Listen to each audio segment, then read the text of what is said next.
Welcome to a new What I Eat in a Day. So this morning I decided to make chickpea flour pancakes, but it turned out more like an omelette. Anyways, what I did was I mixed half a cup of chickpea flour with an equal amount of water. Then I added a fourth of a teaspoon of herb salt, onion powder, garlic powder, and paprika. And now that I'm making this voiceover, obviously I have already tasted it, and I think I would have added more salt, and nutritional yeast could also be good. Anyways, I also added frozen chopped chives and frozen kale. I would have added bell pepper, but I didn't have any. But yeah, I could imagine that bell pepper would be a really good addition, perhaps some leeks as well. Yeah, and then I just fried it in some avocado oil.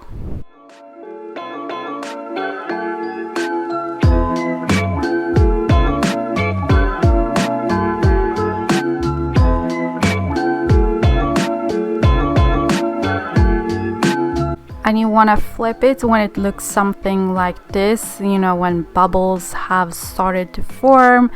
Because hopefully it won't break.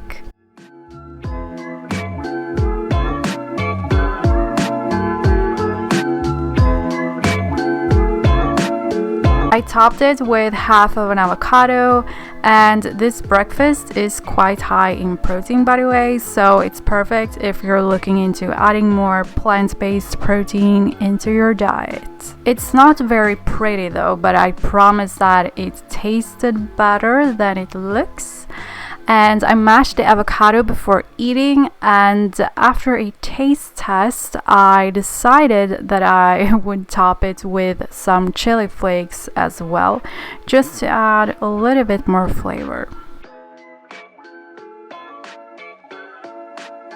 I also had an apple and a square of dark chocolate. I couldn't resist it. I just need my chocolate. 1 square a day keeps my brain sane. I don't know. And of course, I had some green tea. For lunch, I had some leftover quinoa fritters, which I made from a recipe I found on Deliciously Ella's Instagram. I can link it in the description box. And although I followed the recipe, I felt like my batter wasn't firm enough, but they tasted good, which is, of course, more important. And I had them with a grated carrot, steamed broccoli, and hummus.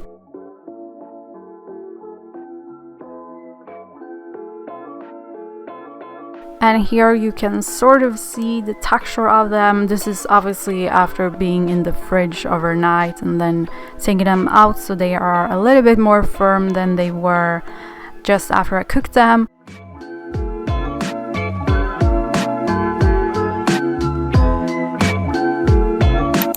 For a snack, I made a yogurt bowl.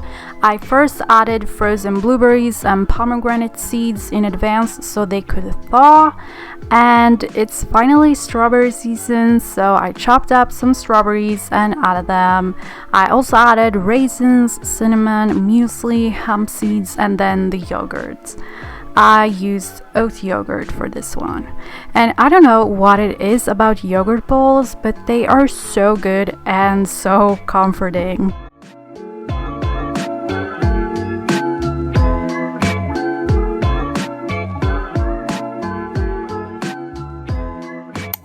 For dinner, I made sort of like a lentil mixture thingy to put into a pita bread. So I first fried some red onion and garlic. I also added a grated carrot. Then I added 2 tablespoons of tomato paste, some basil and oregano. I also added paprika and soy sauce, and of course salt and pepper.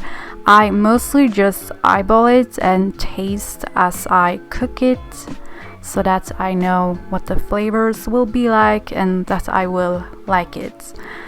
And of course, we can't forget about the lentils, so I just added 1 can of drained and rinsed lentils.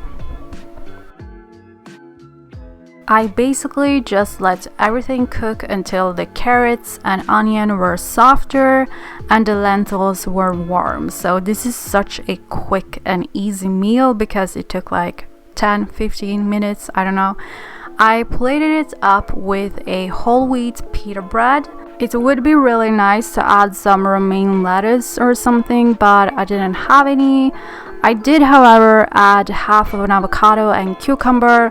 I really recommend adding, a crispy vegetable like the cucumber because the bread and the lentils and the avocado are all soft, so it's just nice to have that.